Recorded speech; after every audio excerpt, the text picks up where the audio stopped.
So here we have fresh out of the kettle dynamic duo Hot Coffee live in the studio. Thanks, boys, for joining us. Thank you. So it seems like this year's been quite eventful for you both. You're releasing some funky tracks and playing festivals and gaining quite a following. But for all our viewers playing at home, would you like to tell us a little bit about Hot Coffee? Yeah, we're just a couple of mates who met each other in like high school. We've known each other for ages, but never really did any music together. And just this year, we just started, or last year, sorry, we started jamming a bit and yeah, coming up with some fun tracks and just seeing riding the wave kind of thing. Nice, nice. So you are the songwriting side and you're the beat making. Yeah, that's pretty correct. Yeah. So Hot Coffee is a funky little name. Is one of you the hot and one of you the coffee, or do you guys just really like coffee, or how'd you settle on this name? I think who's the hot? None of us. Yeah, I think we're both the coffee. We're both decaf. It sucks. We came up with the name because we were just taking such a long time to come up with a band name. Literally weeks. We couldn't figure it out, and we kept going to this one coffee shop, Little Mermaid, and we just kept going there trying to figure it out, drinking coffee. And one of us was just like, "What about hot coffee?" Yeah, ha ha ha, just having a laugh. And it's like, "Let's do it." And we just went, "Yeah, sweet." And that's it. And there it was born. That's it. Yeah, we started writing it on napkins and shit, and then that's it. Yeah, let's do it. Now I understand there's two of you, so singer-songwriter and Arsenal advocate Matt. That's me. And to our right, groovy beat maestro, Where Else King Wade. It seems like a match made in music heaven. Would you guys like to tell us a little bit about how you guys met each other? You said it was high school? Yeah. Me? Okay. Yeah, well, we'd known each other for ages, but never really like hung out kind of thing.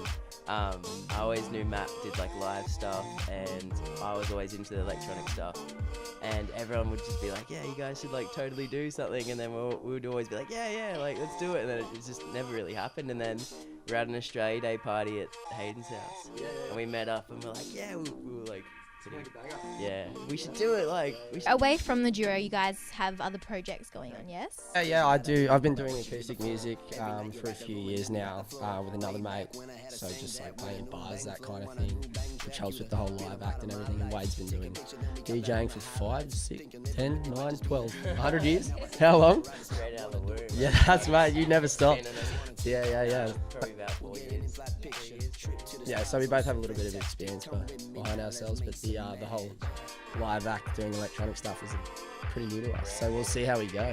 It's interesting. And I understand, Matt, that you study like a non-musical course. Correct. Does this kind of impact your studies a little bit, or? Nah, not really. I keep up with everything, and music's like still the most important thing to me. So I keep that as a priority, I suppose. But the grades are all good. Good. That's what we like to hear. Never fret, mum. And Wade, I believe you DJ at Where Else on occasion and study at SAE Music Institute.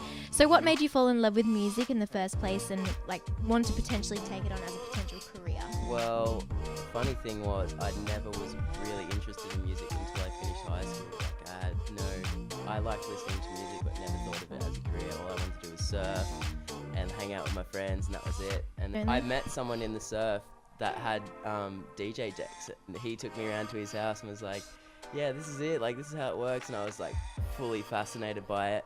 Bought the same controller, like started DJing at like little backyard parties, and I was just captivated by it. And that's pretty much how it happened. Like that's where it derived from, just having a surf and then having a chat about it, and then seeing all the lights and stuff, just like I was like, whoa, and started making music, and that was just like a whole nother ball game. Like there was so much like you had to learn, and like you're always learning like new stuff. It's never ending. Like that fact of like always having to learn more, and like there's never an end to it for me. It's like so exciting. So that's kind of why I fell in love with like making music, and yeah, that's how it started pretty much. Cool. And who would you guys say are your biggest influences? For me, it'd probably be a bloke named John Bellion. He's a pop artist, you'd say, but he just like the way he produces, like he's very similar to like Jay Dilla and stuff like that. Like he's very hip hop in his beats, but just the effort and everything that he puts into him, like it's just well, that's true. Like all my favorite artists are hip hop artists. Like I love hip hop, like Joey Badass and everything. That's why a lot of our beats have that sort of hip hop influence. But it's that like it's also the drive that John Bellion has. You see it in all his videos and stuff like that. That he's just the most motivated musician in the world. Love Bonobo, love the live shows. Rufus, awesome. So you guys just released a track called Magic. So how did you go about writing this track? Do you lock yourselves in a room, or and come up with the chords, or do you do the lyrics first, or what happens? Well, I wrote the track one. It was actually before I met Wade, I'm pretty sure, to make music with him. Like, not before I met him, but just, it was like sometime last year, at the start of last year. Just sitting in my room one day, I had like this old Casio piano, and I was just starting to learn chords, like, and I was like, cool, learned like these major fifth chords kind of thing, or whatever they're called, major seventh. And then I just started like singing, rapping to it, wrote this little beat, and I was like, oh, that's kind of cool. Put it in the vault, like never thought about it again. And then one day me and Wade were just like, cool, let's like try and make a song, so let's smash out a song kind of thing. And then we sat down in my sister's room with like Doggo, this big fluff ball, and we just sat there for about 5-6 hours. I showed him this thing, and he's like, cool. And then he just made all these drums. It was perfect. It was really similar Kate Renata type drums. And I was like, cool, let's speed it up. And then like we chucked like that Gold Link vibe on it as well. And then from there it just went bang, bang, bang. And it was almost done within like a day. It was. They say the good songs usually happen really quickly. Like, yeah, it comes together really quick. And it really is magic. I think everyone can agree, right? Thank you. Yes. So Wade, your production skills are exceptional. How do you go about coming up with these beats? Do you need inspiration? Like, do you listen to a song and then sort of recreate it? Or? For me, yeah, I listen to like a bit of music. I don't know. It just like I'll just think of something in my head. Not a lot of the time, actually, I like beatbox something on my phone. That like if I've got an idea, I look so stupid when I do it. Like walking down the street, like, and I suck at beatboxing, so it's like really bad. But yeah, normally I just like will think of something, and then just if I'm out, like I'll beatbox it, and then come home and then get that bit of audio and put it into Ableton, and then kind of like do it from there. That's one way I do it. And then sometimes I'll just be crew, like it just happens like naturally to me. And being a producer myself, would you have any tips on how to get in the zone or anything? Like, do you lock yourself in a room, or you just go for it? And you gotta get into a zone or anything? Why are you laughing? No, really. For me, getting in the right headspace before you like get on there and start making stuff is like super critical. So like I always like go down to the beach or like grab a coffee and like or go for a swim or surf. I love surfing, and then clear my head, and then when I'm like feeling like I'm feeling in the right headspace, nothing's distracting me, that's always when like I make good stuff. So I think like that's probably the best tip I can give you for like if you want to for a surf, which I can't do, so I'll probably be like drowning out there. And yeah, and Matt, being a songwriter, how do you get into the zone? Like, how do you write your lyrics, I guess? I always pick up my guitar. Like, even though we're writing like, like electronic type deals, like I always pick up my guitar or my piano and just start with basic chords, that kind of thing. What he said about headspace for me is like a massive thing. I can start, like go sit down, cool, I'm gonna write a song right now, let's do this. I'll sit down, start doing something, and then I'll go, no, today's not the day, and I'll just walk away. Because if I force it, I find that when I force stuff, it's shit. Like it comes out, it's awful, like it's lame or whatever, and I'm like, nah. But then like there'll be some days when I don't even plan to write, and I'll go, like hum in my head and go, oh god, like I'll run to my desk, pick up my guitar, and just start writing. And that's where my best stuff comes from, when I'm not trying. So is it just a thing that pops into your head, or you get inspiration from somewhere? I'm always every day, and now that we're committed to trying to get Hot Coffee as far as we can, I'm always every day trying to think of new things when I can.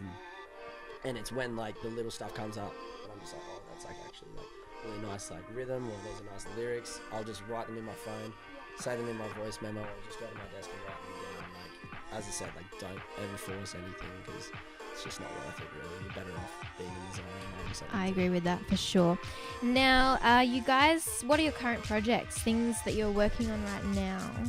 So we've got like 3 or 4 tracks in the works that are pretty much done. We've got them ready for a live set and everything like that, but we just need to record like proper vocals for them and like master them and everything. Yeah, we want to do that, like release a 2-track EP.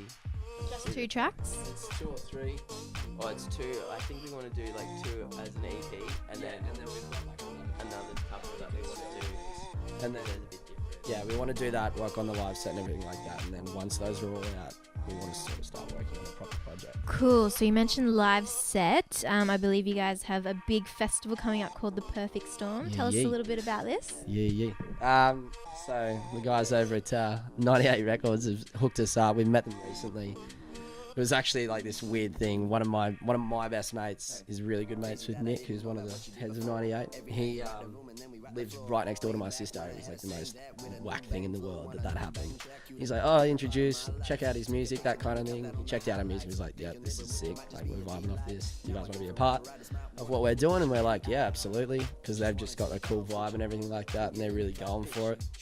Young entrepreneurs type of thing. And then, yeah, they've organised, yeah, absolutely. All the artists on the label are amazing. And they've organised this little festival up in Brisbane, 20th of May. Suppose. Yeah, it's going to be sick.